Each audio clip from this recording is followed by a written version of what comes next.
అవతరించిన కూటమి ప్రభుత్వం 20 నెలల కాలంలో చేసిన సంక్షేమం, చేపట్టిన అభివృద్ధి నభూతో నభవిష్యత్ రీతిలో ఉందని చెప్పడానికి ఎంత మాత్రము సంశయం లేదధ్యక్ష. ఎందుకంటే సంక్షేమంలో ఇంత గొప్పగా చేస్తున్న ప్రభుత్వం భారతదేశంలో మనకెక్కడా కూడా కనిపించదు. అట్లాగే సంక్షేమాన్ని మాత్రమే చేస్తూ అభివృద్ధిని మర్చిందా అంటే అది కూడా కాదు. పెద్ద ఎత్తున పెట్టుబడులను తీసుకొస్తూ ఆంధ్రప్రదేశ్ రాష్ట్రంలో మౌలిక సదుపాయాలకు పెద్దపీట వేస్తూ ఆచరణ యోగ్యమైన సంస్కరణలు తీసుకొస్తూ అన్ని రంగాలను ఒక సమగ్రమైన వ్యూహంతో ముందుకు నడిపిస్తున్న పాలనా దక్షుడు మన ముఖ్యమంత్రి నారా చంద్రబాబు నాయుడు గారి సారథ్యంలో ఈ ప్రభుత్వం 20 నెలల కాలంలో చేసిన ప్రయాణంలో సాధించిన అభివృద్ధి, చేపట్టిన సంక్షేమం గురించి గవర్నర్ గారు నిన్న సంక్షిప్తంగా చెప్పడం జరిగింది. మనం వ్యవసాయాన్ని బతికించుకోవాలంటే సాగునీటి రంగానికి అత్యధిక ప్రాధాన్యం ఇవ్వాలి అధ్యక్ష. దాంట్లో భాగంగానే 14-19 మధ్యకాలంలో ఈ ఆంధ్రప్రదేశ్ రాష్ట్రంలో దాదాపు 64,000 కోట్ల రూపాయలు సాగునీటి ప్రాజెక్టులకు, చిన్ననీటి వనరుల పునరుద్ధరణకు ఖర్చు చేసిన చంద్రబాబు నాయుడు గారి ప్రభుత్వం మళ్ళీ ఈ 20 నెలల కాలంలో 23,000 కోట్ల రూపాయలు ఖర్చు చేయడం ద్వారా ఈ ఆంధ్రప్రదేశ్ రాష్ట్రాన్ని ప్రతి ఎకరాకు నీళ్ళు ఇవ్వాలని, సస్యశ్యామలం చేయాలని, సుసంపన్నంగా మార్చాలనే తపన తాపత్రయం స్పష్టంగా మనకు కనిపిస్తుంది అధ్యక్ష. ఈ సాగునీటి రంగంలో ఎక్కడైతే వెనుకబడిన ప్రాంతాలు ఉన్నాయో, అంటే ఆంధ్రప్రదేశ్ రాష్ట్రానికి జీవనాడి లాంటి పోలవరం ప్రాజెక్టును 2027 నాటికి పూర్తి చేసుకోవడంతో పాటు అటు ఉత్తరాంధ్రకు ఇటు రాయలసీమకు అధిక జలాలు తరలించే విధంగా వ్యూహాత్మకంగా ముందుకెళ్తున్న ప్రభుత్వానికి ధన్యవాదాలు తెలియజేసుకుంటా ఉన్నాం అధ్యక్ష. ఎందుకంటే రాయలసీమ శతాబ్దాల కరువుకు చిరునామాగా మారిన ప్రాంతం, ఆకలి దప్పులతో విలవిల్లాడిపోయిన ప్రాంతం. మా తరిమెలకు సంబంధించిన విద్వాన్ విశ్వం గారు పెన్నా నది పైన చెప్తారు అధ్యక్ష, ఇంత మంచి పెన్న తల్లి ఎందుకిట్లా ఎండిపోయానో, ఇంతమందిని కన్న తల్లి ఎందుకిట్లా మారినో. అట్లాంటి పెన్నా నదిని ఈరోజు ఆ పరివాహక ప్రాంతాలన్నీ కూడా సస్యశ్యామలం చేయడానికి చేపడుతున్న ప్రాజెక్టులు కానీ, అట్లాగే ఉత్తరాంధ్రలో పరిశ్రమలకు నీరివ్వడం, సాగుకు నీరివ్వడానికి చేస్తున్న పనులు కానీ ఇవన్నీ పూర్తయితే ఒకవైపు ప్రతి ఏటా 3,000 టీఎంసీలకు పైగా నీరు సముద్రంలోకి కలుస్తున్న గోదావరి జలాలను సద్వినియోగం చేసుకోవడానికి పోలవరం నల్లమల సాగర్ పేరుతో చేపట్టే ప్రాజెక్టు వస్తే రాయలసీమకు గొప్ప మేలు జరుగుతుంది అధ్యక్ష. ఎందుకంటే ఈరోజు మేము కృష్ణా డెల్టాకు ఇవ్వాల్సిన నీటిని గోదావరి జలాలతో ఇస్తున్నారు కాబట్టి ఆ నీటిని మేము గాలేరు నగరి కానీ హంద్రీనీవా ద్వారా కానీ ఉపయోగించుకోగలుగుతా ఉన్నాం. ఒక్క హంద్రీనీవా 40 టీఎంసీల సామర్థ్యంతో ప్రాజెక్టు చేపడితే ఈ రోజుకి అంటే నిన్నటికి దాదాపు 44 టీఎంసీల నీటిని తెచ్చుకోగలిగినాం. దానికి ప్రధానమైన కారణం 14-19 మధ్యకాలంలో హంద్రీనీవా పైన ప్రత్యేక శ్రద్ధ పెట్టి చంద్రబాబు నాయుడు గారు 4,182 కోట్ల రూపాయలు ఖర్చు పెట్టడం అధ్యక్ష. అట్లాగే ఈ సంవత్సరం అంటే ఈ 20 నెలల కాలంలో 3,870 కోట్ల రూపాయలు ఖర్చు పెడతాడు. అంటే 6.5 సంవత్సరాల కాలంలో ఒకే ఒక పథకం పైన 8,032 కోట్ల రూపాయలు ఖర్చు పెట్టిన గొప్ప ప్రభుత్వం చంద్రబాబు నాయుడు గారి ప్రభుత్వం అధ్యక్ష. ఈరోజు రాయలసీమలో వైసీపీ నాయకులు మాట్లాడుతూ ఉన్నారు, రాయలసీమ ప్రాజెక్టుల పైన నిర్లక్ష్యము వహిస్తూ ఉన్నారని.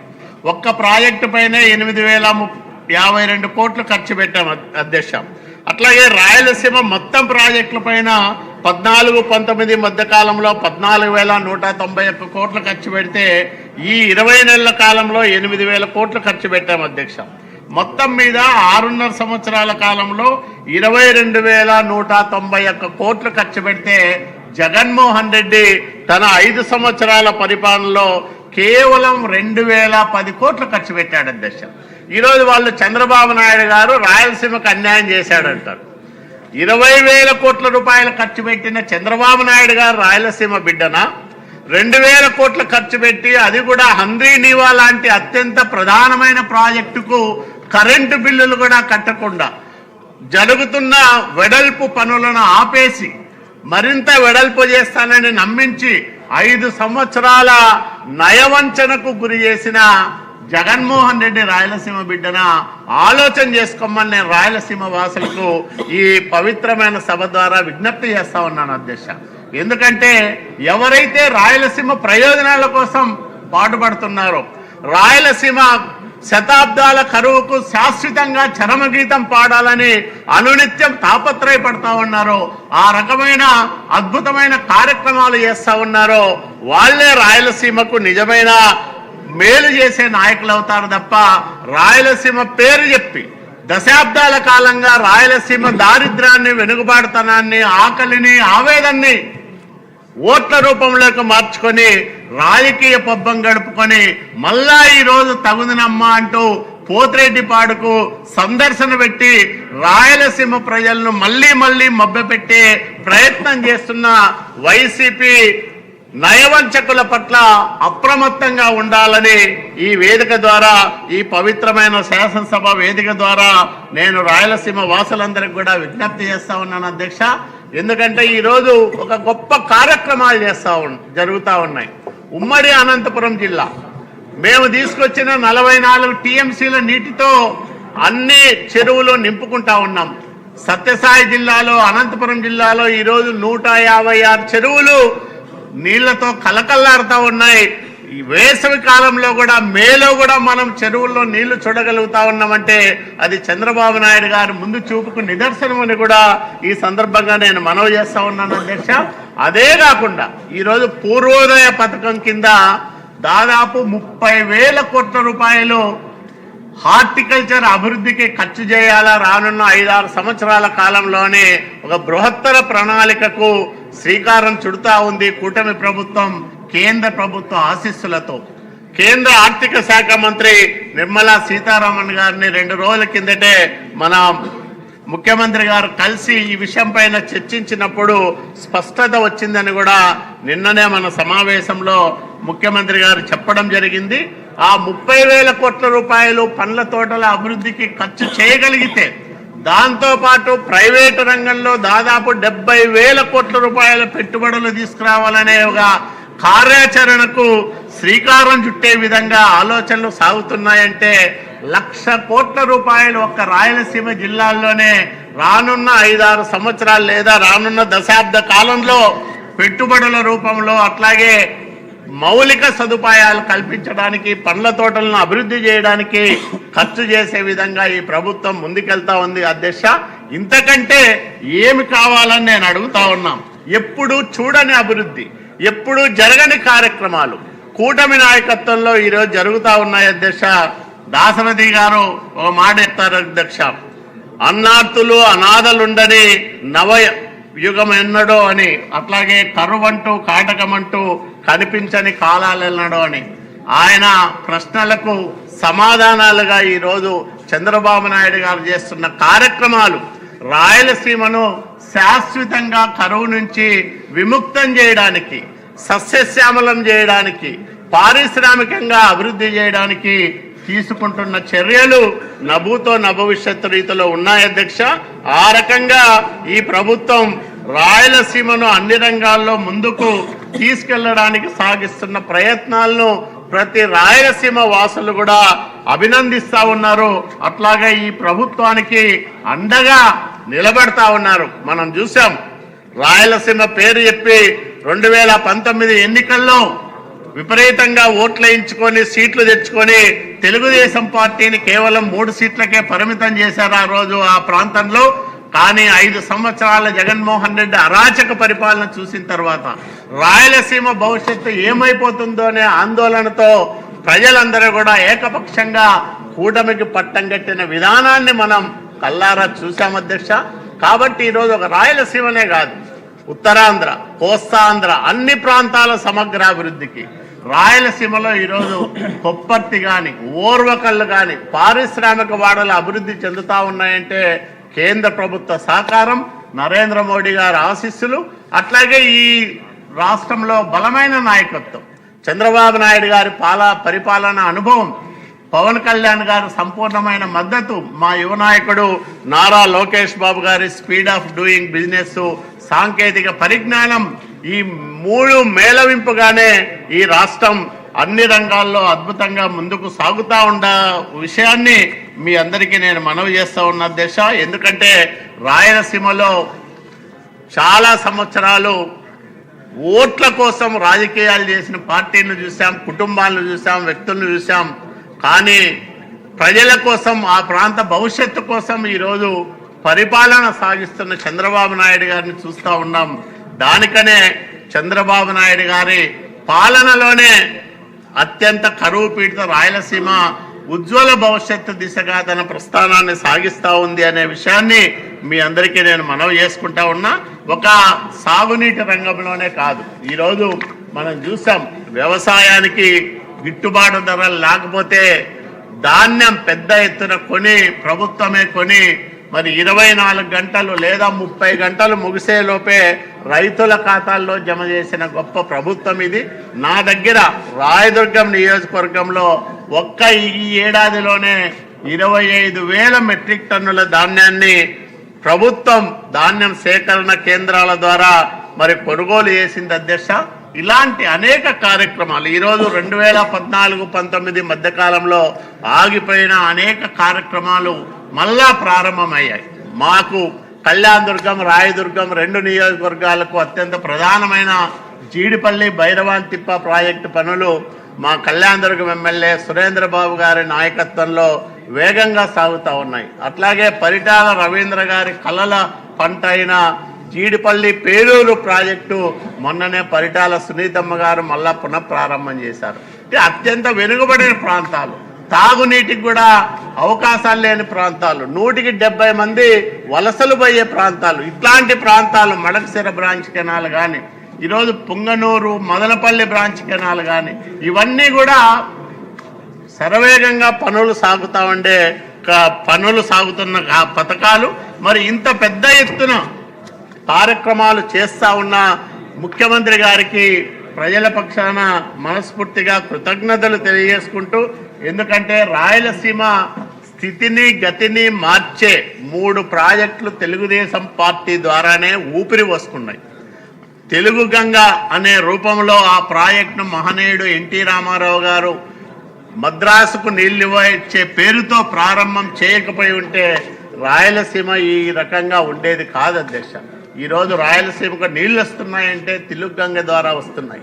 అట్లాగే మిగులు జలాల ఆధారిత ప్రాజెక్టులైన హంద్రీనీవా, గాలేరు నగరి గురించి ఎన్టీ రామారావు గారు ఆలోచన చేయకపోయి ఉంటే ఈరోజు రాయలసీమ భవిష్యత్తు చాలా ఆందోళనకరంగా ఉండేది. ఈ 3 ప్రాజెక్టులకు తెలుగుదేశం పార్టీనే బాధ్యత. తెలుగుదేశం పార్టీ వల్లనే ఈరోజు రాయలసీమలో అదనపు జలాలు వచ్చాయి. అట్లాగే అన్ని ప్రాంతాలు సస్యశ్యామలంగా మారుతా ఉన్నాయి. చంద్రబాబు నాయుడు గారు 14-19 మధ్యకాలంలో తీసుకున్న ప్రత్యేకమైన శ్రద్ధ, చొరవ కారణంగానే అనేక ప్రాజెక్టులు చాలా పరుగులెత్తాయి, అనేక ప్రాజెక్టులు పూర్తయ్యాయి. గొల్లపల్లి, అట్లాగే చెర్లోపల్లి, బ్రాహ్మణపల్లి ఇట్లాంటి అనేక రిజర్వాయర్లన్నీ కూడా పూర్తయ్యాయి. కియా లాంటి పరిశ్రమ అనంతపురం జిల్లాకు వచ్చిందంటే దానికి కారణం చంద్రబాబు నాయుడు గారి సామర్థ్యం, ముందు చూపు, ఆ ప్రాంతం పైన ఆయనకున్న అవ్యాజ్యమైన ప్రేమాభిమానాలకు నిదర్శనంగా ఈ అభివృద్ధి కార్యక్రమాలు ముందుకు సాగుతూ ఉన్నాయని మీ అందరికీ నేను మనవి చేస్తూ ఉన్న అధ్యక్ష. ఎందుకంటే నేను చాలా కాలంగా ఈ వెనుకబాటుతనాన్ని, కరువును, ప్రజల బాధలను కల్లారా చూసిన వాణ్ణి. కాబట్టే ఈరోజు జరుగుతున్న ఈ కార్యక్రమాలు చాలా సంతృప్తినిస్తూ ఉన్నాయి. భవిష్యత్తు పైన ఒక నమ్మకాన్ని కలిగిస్తూ ఉన్నాయి. మా పిల్లలు వాళ్ళ పిల్లలు కూడా మా ఊళ్ళల్లో మా ప్రాంతాల్లో బ్రహ్మాండంగా బతకచ్చనే ఒక నమ్మకాన్ని విశ్వాసాన్ని చంద్రబాబు నాయుడు గారు మాకు కల్పిస్తూ ఉన్నారు. దానికి ఆయనకు మనస్ఫూర్తిగా కృతజ్ఞతలు తెలియజేసుకుంటా ఉన్నాను అధ్యక్ష. అదేవిధంగా ఏవైతే ఇంకా అసంపూర్ణంగా ఉన్నాయో, ఇప్పుడు మాకు 36వ ప్యాకేజీ కింద ఉరవకొండ, కళ్యాణదుర్గం, అట్లాగే రాయదుర్గం 3 నియోజకవర్గాల్లో దాదాపు 80,000 ఎకరాలకు పైగా హంద్రీ నివాద కిందనే సాగులేక వస్తుంది. అది ప్రతిపాదన పూర్తి అయింది. కాబట్టి అట్లాంటి కార్యక్రమాలు కూడా రానున్న 3 సంవత్సరాల్లో పూర్తి చేయాలని, అదేవిధంగా ఉంతకల్లు దగ్గర ఒక బ్యాలెన్సింగ్ రిజర్వాయర్ ప్రతిపాదన ఉంది, దాన్ని చేపట్టాలని. తుంగభద్ర ఎగువ కాలువ అధ్యక్ష ఎప్పుడో 7 దశాబ్దాల కాలంగా కర్నూలు అట్లాగే అనంతపురం, కడప జిల్లాలకు తాగునీరు సాగునీటి అవసరాలు తీర్చే ఒక ప్రాణాధారమైన ప్రాజెక్టు. జగన్మోహన్ రెడ్డి వచ్చిన తర్వాత ఎవరైనా ఒక ప్రాజెక్టు పనులు చేయాలని ఉత్తర్వులు ఇస్తాడు. ఈ కాలువకు వచ్చే 5 సంవత్సరాలు ఎలాంటి ఒక రూపాయి కూడా ఖర్చు పెట్టకూడదని ఒక మారిటోరియం విధిస్తూ ఒక నిర్ణయాలు తీసుకున్నాడు. అదొక్కటే కాదు అధ్యక్ష, ఈ రాష్ట్రంలో జగన్మోహన్ రెడ్డి 2019లో ముఖ్యమంత్రి అయిన తర్వాత 200 ప్రాజెక్టులకు ఎక్కడైతే ఆగిపోయాయో వాటిని పూర్తిగా ఆపేస్తూ జీవోలు ఇచ్చాడు. ఆ 200 ప్రాజెక్టుల్లో 102 ప్రాజెక్టులు ఒక్క రాయలసీమకు సంబంధించిన ప్రాజెక్టులు ఉన్నాయి అధ్యక్ష. అంటే పనులు జరుగుతున్న ప్రాజెక్టును ఆపేయండి అని ఉత్తర్వులు ఇచ్చిన అత్యంత దుర్మార్గమైన ముఖ్యమంత్రి ఆనాటి ముఖ్యమంత్రి జగన్మోహన్ రెడ్డి అధ్యక్ష. వీళ్ళు ఈరోజు రాయలసీమ గురించి మాట్లాడుతూ ఉన్నారు. జరిగే పనులను ఆపేసి నికర జలాల కేటాయింపులున్న కాలువలకు కూడా 1 రూపాయి ఖర్చు పెట్టకూడదని ఉత్తర్వులు ఇచ్చి 5 సంవత్సరాలు ఖర్చే పెట్టకూడదని ఉత్తర్వులు ఇచ్చిన అత్యంత దుర్మార్గమైన అమానవీయమైన పనులు చేసిన వీళ్ళు ఈరోజు ఆ ప్రాంత హక్కుల గురించి, ఆ ప్రాంత ప్రజల గురించి మాట్లాడుతూ ఉంటే దయ్యాలు వేదాలు వల్లించినట్లుగా ఉంది అధ్యక్ష. కాబట్టే రాయలసీమలో ఈరోజు జరుగుతున్న కార్యక్రమాలు ఒక అద్భుతమైన కార్యక్రమాలు ఇంకా చేపట్టాల్సినవి ఉన్నాయి. కాబట్టి జగన్మోహన్ రెడ్డి ఆపేసినవన్నీ కూడా పూర్తి చేయడంతో పాటు గతంలో 14-19 మధ్యకాలంలో అర్ధాంతరంగా ఆగిపోయిన అనేక కార్యక్రమాల్ని ఈ 3 సంవత్సరాల కాలంలో పూర్తి చేయడానికి చర్యలు తీసుకోవాలని మీ ద్వారా ప్రభుత్వానికి నేను విజ్ఞప్తి చేస్తూ, మరి ఇంతటి గొప్ప అవకాశం ఇచ్చిన మీకు ధన్యవాదాలు తెలియజేసుకుంటూ 11/2/2026వ తేదీన ఆంధ్రప్రదేశ్ శాసనసభ శాసనమండలి సభ్యులను ఉద్దేశించి చేసిన ప్రసంగానికి గాను 16వ శాసనసభ 5వ సమావేశాలకు హాజరైన ఆంధ్రప్రదేశ్ శాసనసభ సభ్యులు గవర్నర్ గారికి కృతజ్ఞతలు తెలుపుకుంటున్నారు అధ్యక్ష. ఈ తీర్మానాన్ని బలపరిచే అవకాశం ఇచ్చినందుకు ధన్యవాదాలు అధ్యక్ష.